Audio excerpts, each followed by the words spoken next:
Welcome. You're watching Market Wrap, and joining me is Mr. Pankaj Pandey, Head Research, Icicidirect, to talk on the trend in the equity markets and outlook for coming week. Welcome, Pankaj, and thank you so much for taking our time. Hi, good afternoon. Pankaj, last week's euphoria is seen dying down. We have Nifty closing the week down over 1%. IT index, the worst hit, was disappointing Q4 numbers from Infosys. Banks are holding on. Consumption stocks are seeing a bit of traction as IMD says the monsoons will be an average fall this time.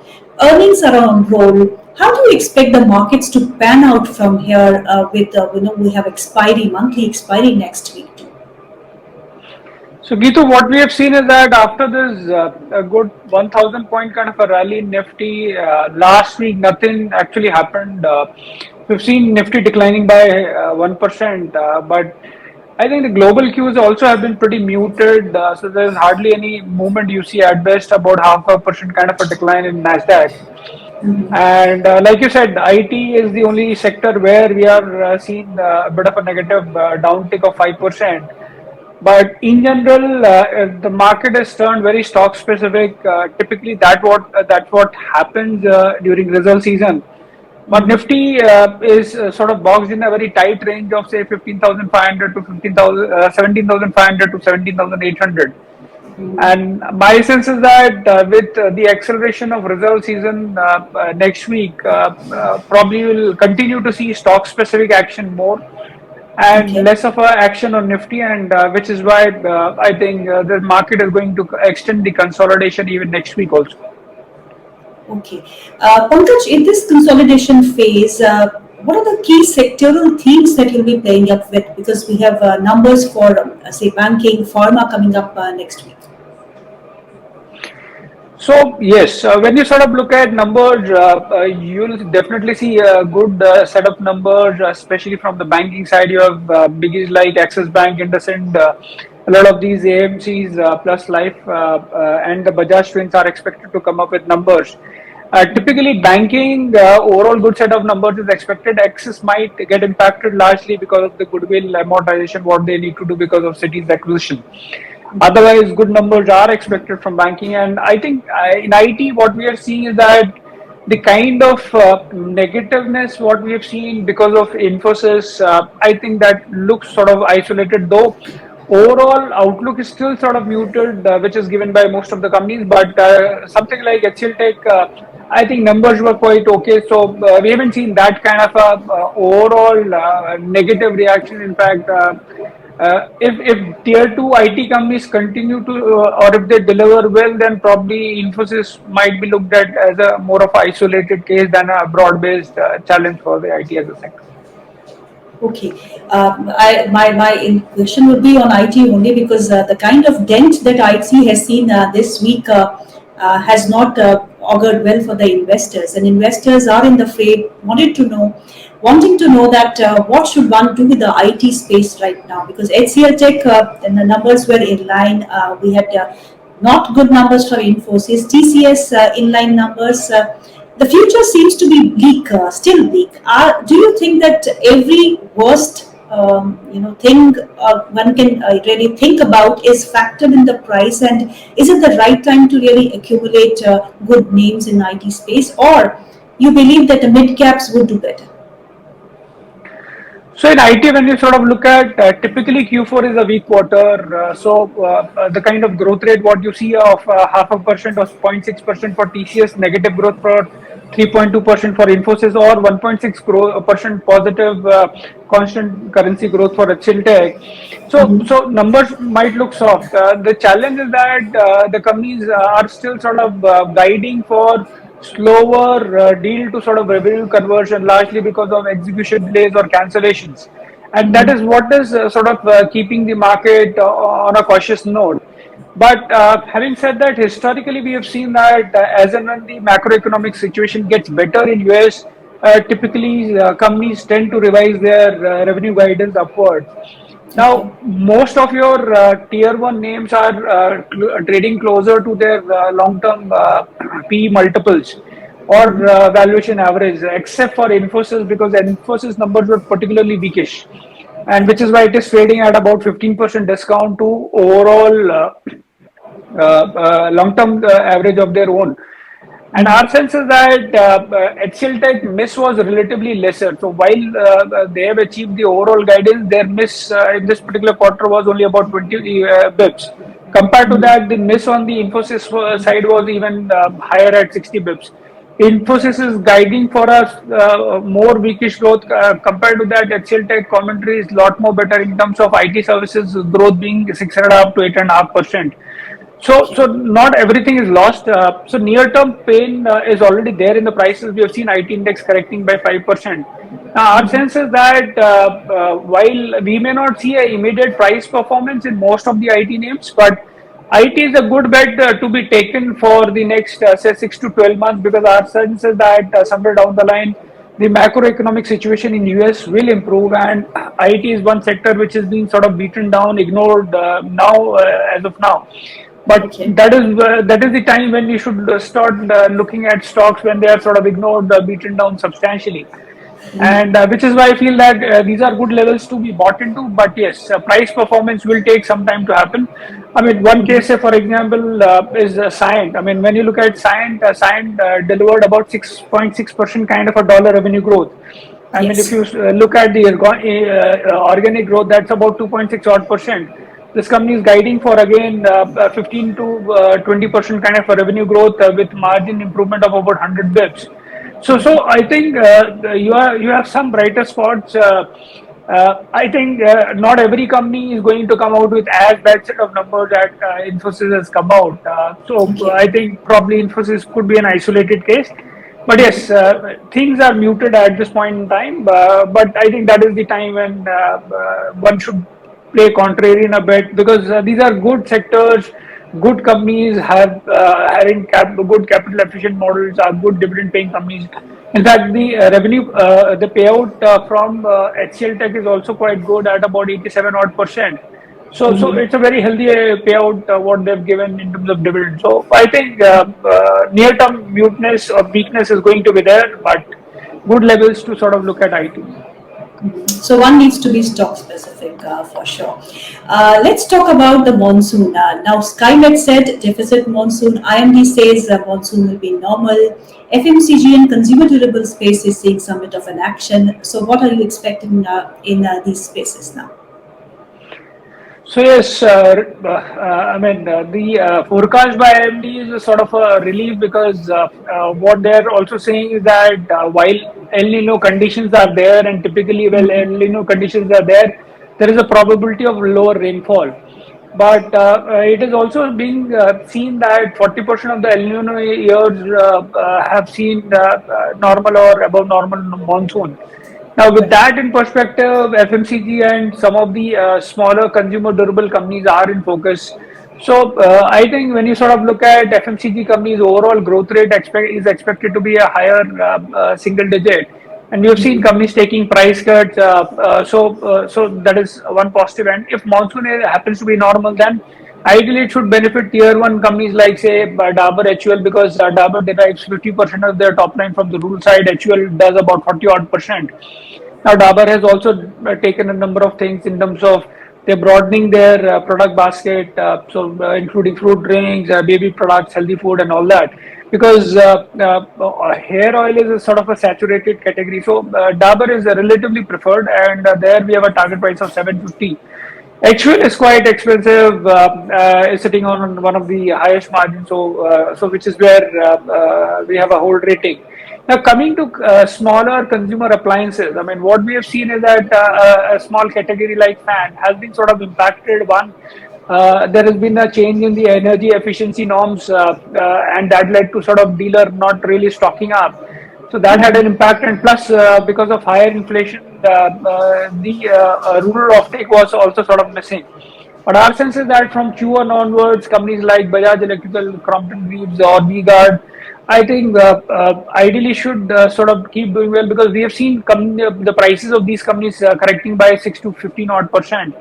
So Q1 is where we expect demand to sort of pick up, and then the raw material prices have softened. So we look at PVC, aluminum prices, so they have declined by 32 and 19 odd percent. So I think we would expect the gross margin for these companies also to recover, besides better demand sort of prevailing. So from that perspective, we like all the three companies. Havells would be a top pick with target price of 1420. V-Guard is another company which benefits from rural demand for target price of 310, and then Bajaj Electricals with a target price of 1275. And along with that, Crompton Greaves with a target price of 335. Pankaj, you didn't speak about ITC. 5 trillion rupees MCAP. The cow stock is doing well. It surpassed 400 rupees level. What to do? So typically, you don't turn bullish when the stock is lifetime high all the time, because we have already seen the ITC sort of rallying quite a lot. Now, ITC is helping or getting help from the fact that last 5 years the taxation on cigarettes has been sort of pretty normal. So you are seeing the volume getting sort of normalized to 4-5%. While this quarter we might see about 13% kind of a volume growth. But our sense is that a lot of it is there in the prices, and since the stock has rallied, I think if there is any healthy kind of a correction, that will be a sort of a better entry point for ITC. Otherwise, I wouldn't recommend to sort of chase ITC at current levels. Right. Coming on to the banking space, banks held strongly with private banks leading this time. PSU banks saw a bit of traction, SBI, BOB, Canara Bank are doing well. Smaller banks have also seen a bit of momentum but still lagging behind. So, what is expected from the smaller banks this time? Could there be underperformance as compared to the bigger banks?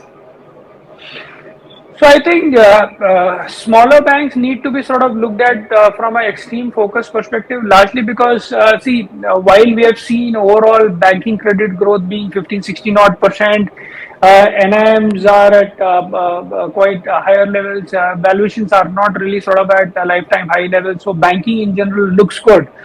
Both PSUs as well as private sector banks. Typically, private sector banks deliver higher growth, and which is where market would see, or that is where we have seen price recovery or the price appreciation being the maximum.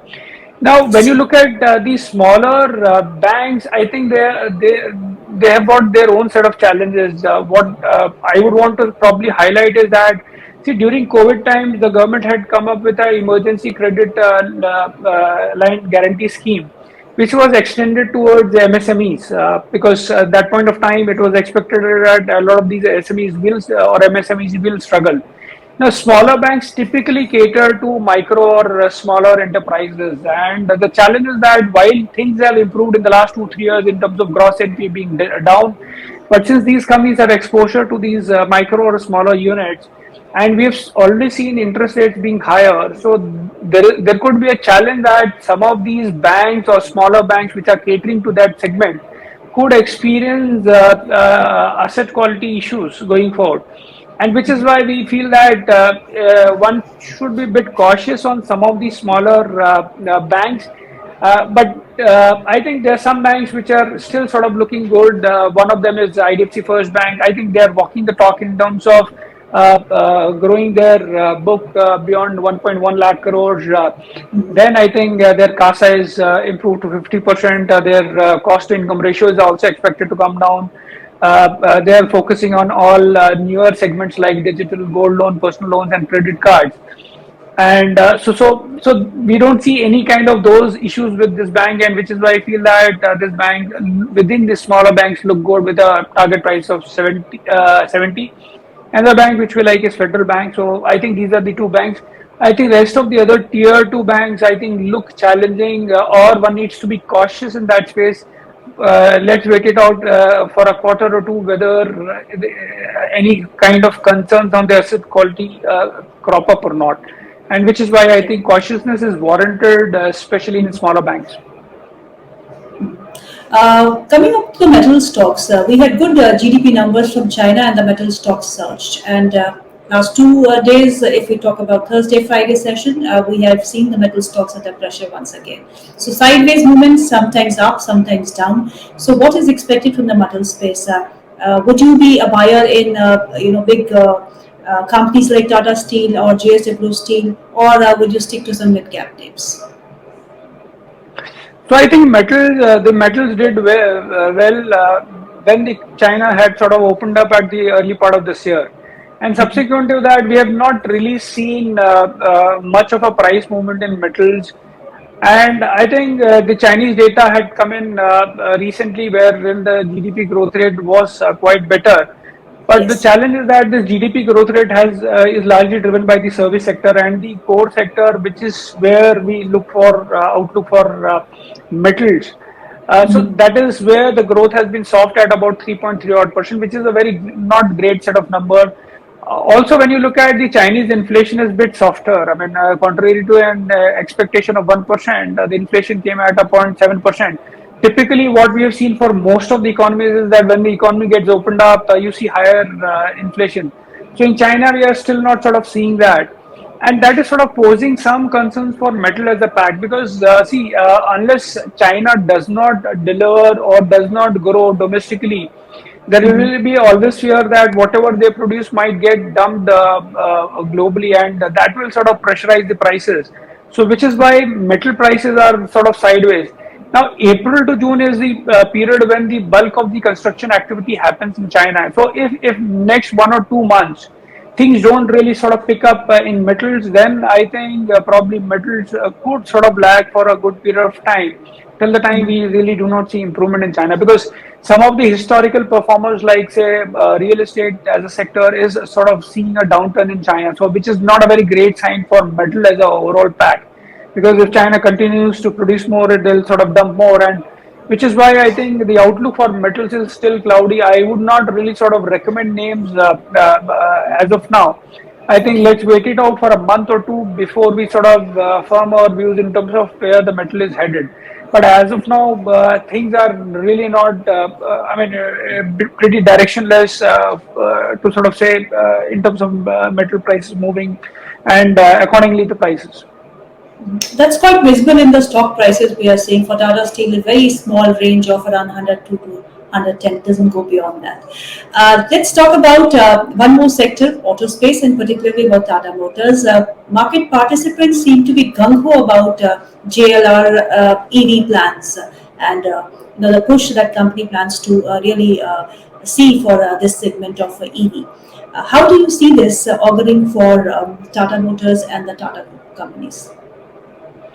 So one is when you sort of look at on the EV side, a lot of global players have become active. So you look at the likes of Toyota, the entire European lot, the Volkswagen, the BMW, and all of them are not turning aggressive in terms of their EV foray. Now JLR was also sort of looking to sort of spend nearly about 2 billion pounds on a per year basis.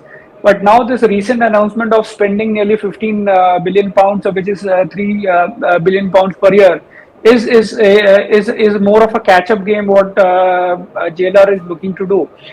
And I think our sense is that, or one fear was that whether that would lead to higher debt on the books. But I think the company is clearly guided for that.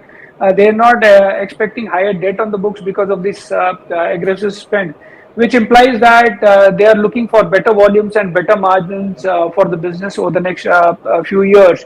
And I think starting 25, they'll start launching models. And our sense is that the company is quite positive on that front.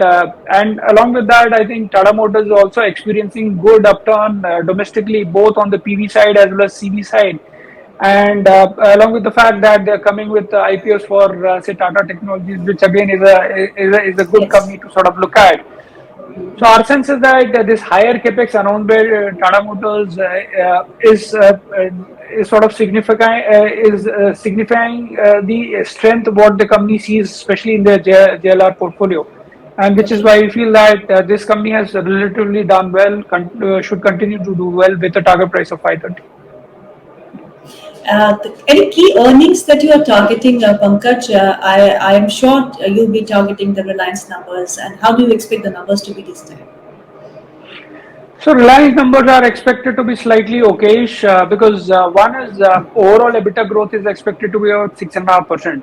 Largely, the biggest segment is oil to chemical segment. So there we would expect about 10-11% kind of a EBITDA growth on a quarterly basis, largely because the GRMs have been better. And while the petchem has been soft, so oil to chemical is expected to come up with decent numbers. Now coming to Geo, I think ARPU is at best expected to increase by only half a 0.6% to about 179 rupees. There's some bit of a subscriber addition, so that should lead to some low single digit kind of a EBITDA growth. So from that perspective, nothing much expected on the Geo side. I think Reliance Retail is where we would expect 20% kind of a top line growth plus margins improving by about 70 odd bips or 60 odd bips to 7 odd percent. Okay. So relatively better compared to last quarter, but the challenge is that the global weakness is still sort of persisting. So GRMs have softened post or in the month of April. So next quarter numbers, oil to chemical could be softer, and which is Okay. why I feel that probably Reliance does not have too much of a near-term trigger to sort of perform. And I think another number what we are looking or would be watching is Maruti. Now Maruti has delivered 11% kind of a quarter-on-quarter growth in volumes, and something similar top line is what we would expect. Margin profile we are expecting to be same as last quarter, 9.8 odd percent, but there could be an element of positive surprise there. And I Okay. think overall, our sense is that if, like I said, for example, if Toyota is looking to sort of up the game in terms of EV, probably our sense is that since Maruti is closely associated with Toyota globally, so our sense is that probably it's time for Maruti also to sort of turn a bit more aggressive the way Tata Motors is sort of turning aggressive on the EV foray. And that has been the only factor which has been holding the stock for some period of time. So besides these numbers, I think if we can get some updation or some commentary on that aspect, I think that could be a big positive for stock like Maruti. Time for hidden gems. So, which stock is on your list today? So I think banking is the overall flavor. So we have spoken about smaller banks. We have spoken about earlier what I call the big banks or the PSU banks. What I am trying to highlight is the microfinance as an opportunity. So Credit Access Grameen is a niche player in the microfinance space. So they've got presence in key states like Karnataka, Maharashtra, and Tamil Nadu, and they have a good retention rate of borrowers, more than 80 odd percent. And so we feel that the credit cost for the microfinance players, which was quite high, is sort of moderating, and that should help most of the companies, including Credit Access Grameen. And their parent has been sort of been a niche player in this particular segment, so which is why I feel that this is a company which is one of the sort of specialists in the microfinance side, and we expect the loan growth to be pretty good at 22%. Since credit cost is expected to be lower, so your earning growth would be even more higher at in excess of 50 odd percent. It's trading at about 2.5 adjusted book, ROAs of 4.5%. So very little to complain in terms of numbers, and I think the worst of the times for microfinance is probably over, and which is why I feel that a tier one name within the microfinance, something like Credit Access Grameen, I think worth is worth looking at current levels, and which is why we are recommending this with a target price of 1,100. Pankaj, so now we have expiry, monthly expiry next week, and then we have quarterly numbers which will be coming out. How will you play the markets? What will your strategy be like? So I think one is, see, while last week we haven't seen much, probably next week also we may not see much action except for stock specific. But I think what also needs to be watched is that when you look at the FI data, so FI data in the month of April, while they would have sold in most of the emerging markets in India, we have seen inflows of about 7,000 odd crores. On top of it, when you look at the domestic flows, we have seen the highest domestic flows. So we have seen inflows of 20,000 odd crore in the month of March. And these, even the SIP is in excess of 14,000 odd crores. So our sense is that the inflows have started to sort of come in from both the domestic and foreign flows. I think as and when we get some kind of a positive trigger, the markets are ripe for a good kind of a up move. Because I think gone are the days when FIs were negative on the market. If there's not selling in the market, big market like India, despite expensive valuation, I think that is telling a different story. And I think historically also we have seen that the behavior of domestic investors has been pretty good. So whenever the markets are down or not performing, we have seen the highest inflows, and which again is auguring well, or from the perspective that they are also quite smart in terms of understanding that it is when the markets are down, that is the best time to sort of put money. So I think next 12 to 18 months things are looking good. I think near term range bound market should not be a big worry for investors. But like I said, I mean, the way last week has been listless, probably this week also we could see a narrow market with stock specific action. But I think macro data both is turning positive for in a market like ours. Right. So consolidation for next week, stock specific moves will drive stock prices. That is what Pankaj wants to stay here. But if you talk about the economic indicators, yes, India is well placed as far as the other emerging markets and developed markets is concerned. So let's keep our fingers crossed and let us all expect that the markets do better and go higher in coming weeks. Thank you, Pankaj, so much for your time. It was a pleasure speaking with you. Thank you so much.